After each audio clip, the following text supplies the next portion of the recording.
менің соңғы жылдардағы аутфиттарым, бірақ олай всегда болған жоқ. Себебі мен олай всегда әдемі, стильді, күшті қылып киініп жүрген жоқ едім.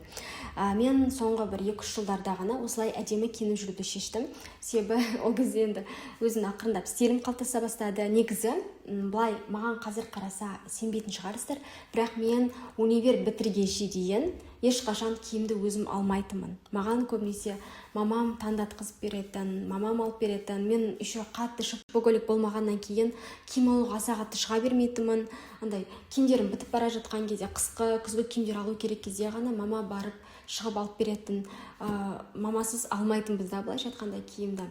Ал ол кезде мен жұмыс жасамайтынмын. Естественно, менде стипендия ғана болды. Стипендиям ол менің общагамды төлеуге кететін да, мысалы, сондықтан мен мүлдем шопоголик болмағаннан кейін менде определенный бір стильді қалыптаспаған тұғым. Көбінесе мамамен жүрген кездерде мен өзім қалаған киімді емес, мама қалаған киімді алатынбыз да. Поэтому мен аса қатты киімге, әдемі киінуге, стильге жақын болмадым. Бірақ осы ата-анамнан сепарация жасап Алматыға көшіп келгеннен кейін менде өзімнің жеке ойларым қалыптаса бастады. Қазір ойласам күлкім келеді. Как будто бір өзімнің сверстниктарымнан кешірек дамыған сияқты сезінемін өзімді. Себебі мен Алматыға келген кезде ғана уже өзімнің еркін ойым пайда бола бастады. Өзімнің еркін өмірімді қалыптастыра бастадым. Өмірімді өзім жоспарлай бастадым.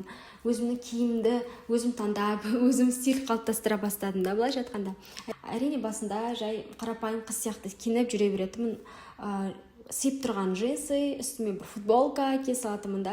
Онша қатты стиль қалыптастырып олай жасамайтынмын.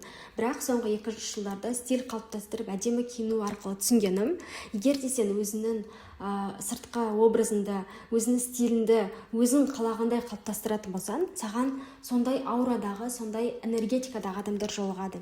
Мысалға менде қазір көбінесе офисный стиль, осындай smart casual стильдерді. Сондықтан маған көбінесе білмеймін, осындай бизнес сферасында жүрген адамдар жолығады. Тіпті менің состояниемді өзгере бастады да, менің киінгеніме қарай. Сондықтан киген киімін, жүрген жүрсін, жеген тамағын өміріне әсер етеді деген ол мүлдем өтірік нәрсе емес. Ол определенно шын дүние. Яғни сенің образына қарай сен состояниеңді өзгереді. Сондықтан ақша табам, өзім бай болам, өзгеремін деп жүрген жандар, жүрген жастар, ең бірінші өздеріңіздің сыртқы образдарыңызды қалыптастырып алыңыздар. Әр адамда қандай да бір образ бар. Біреуінде парижанка, біреуінде азиатка, біреуінде китаянка деген секілді, біреуінде турчанка образы бар. Яғни әр адамның өзінің бір қандай да образы, стилі болады. Сіздер қалай ойлайсыздар? Сіздерде қазір қандай образ?